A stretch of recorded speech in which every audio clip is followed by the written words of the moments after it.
This is the Crossings, a luxury resort hotel just outside of Richmond.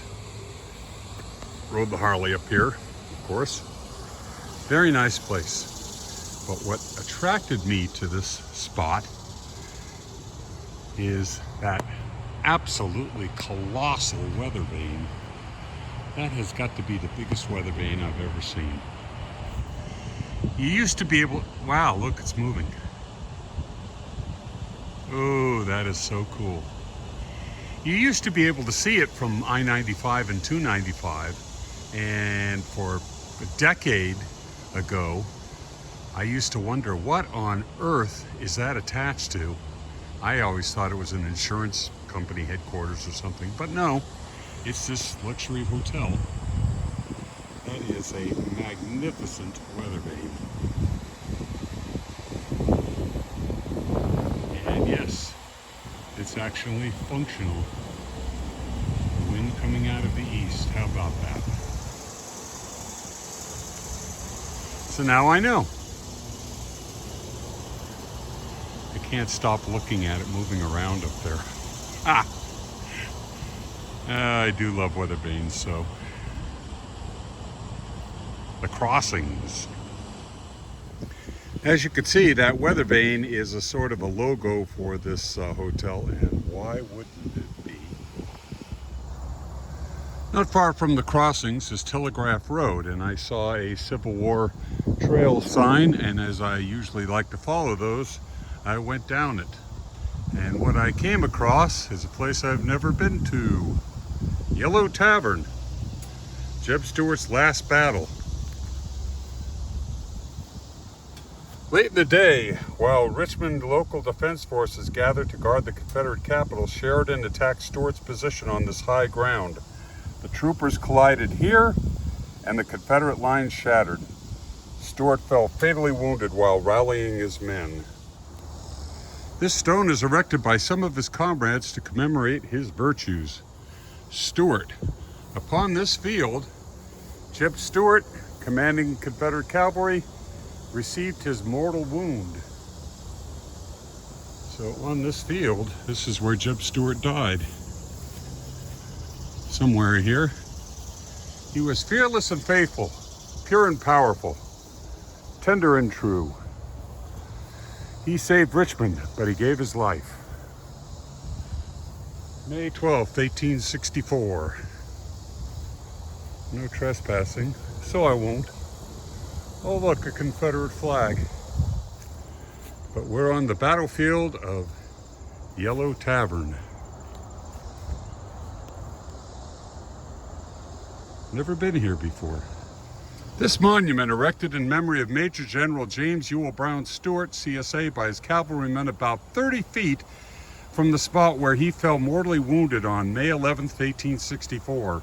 Was dedicated June 18, 1888 by the Governor of Virginia, Fitzhugh Lee, a former division commander in Stuart's cavalry. Rededicated May 9, 1964, Henrico County Civil War Centennial Commission. All right, let's get some lunch. I am at the Hollywood Cemetery, not too far of a ride from where I had lunch at a barbecue joint that was not too far from Yellow Tavern. Hollywood Cemetery. I've never been in this structure. And they have a nice patio here, an overlook, where you can view the James River. I believe that's Belle Isle we're looking at on the other side. I'm not sure. Been there before. And there's downtown Richmond.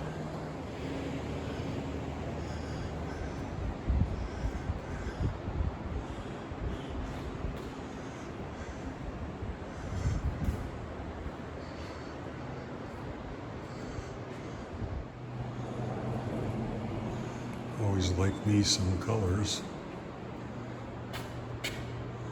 Ooh, colors.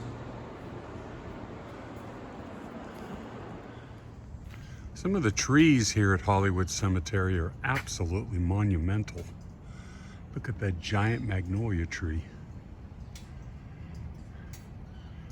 Golly.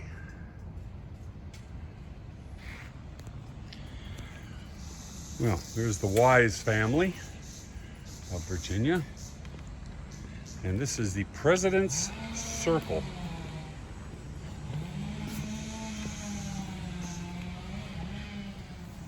This being Richmond, it's kind of cool to see some Poes. I wonder if they're related to that Poe family.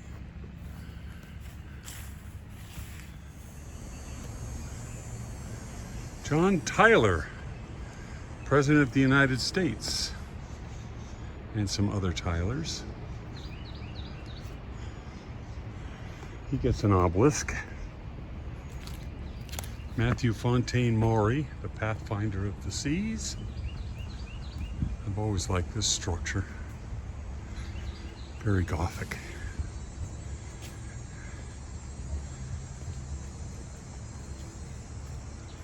This is James Monroe's resting place.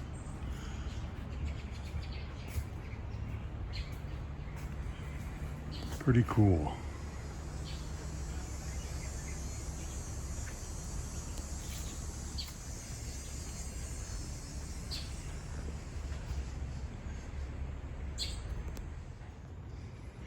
And here's Jefferson Davis. There used to be a Confederate flag flying from that flagpole, but no more because cancel culture. I've always gotten a kick out of the fact that he's staring at an obelisk marked Grant.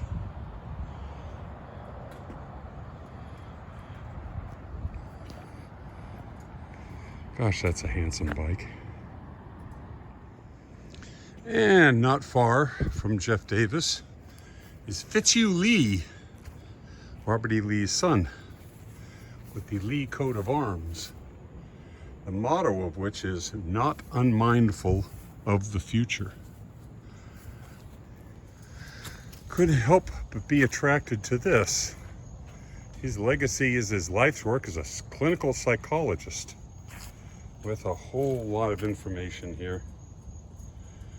He's a violinist. Yeah, except, oh look, we got a doggy. Uncanny genius with ball and bouquet. Summa cum laude friend. With various objects. An iron dog.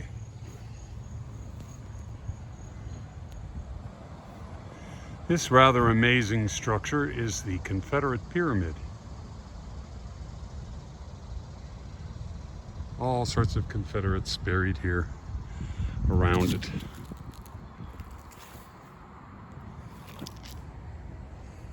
These shortish white stones are all Confederate markers.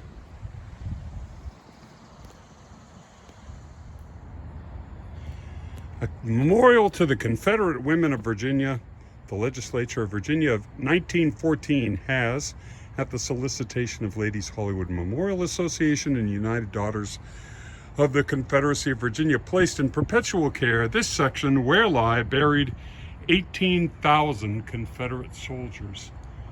1869.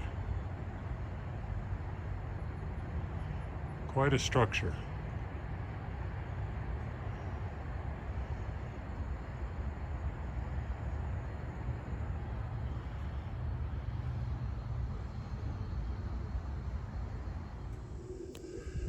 Now I'm at the Gaines Mill battlefield, just outside of Richmond.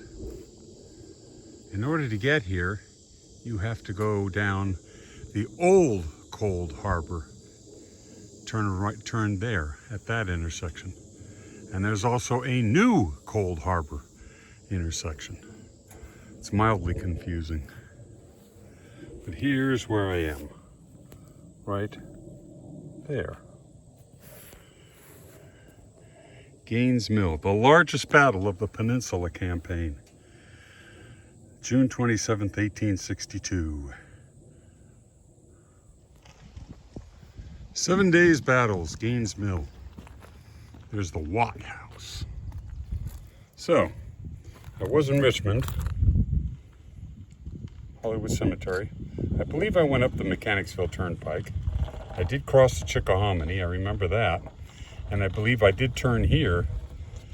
And I was at New Cold Harbor. And then you come down, you're here. And I'm going to be visiting Old Cold Harbor. And that is the 7 Days Battles.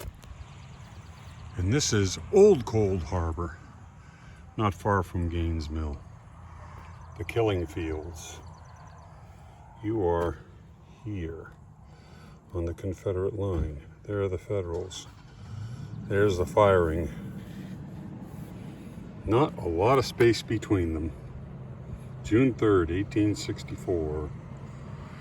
Cold Harbor produced numbing casualty figures. 13,000 for the Federals and approximately 5,000 for the Confederates during 2 weeks of combat. Grant always regretted the assault here at Cold Harbor.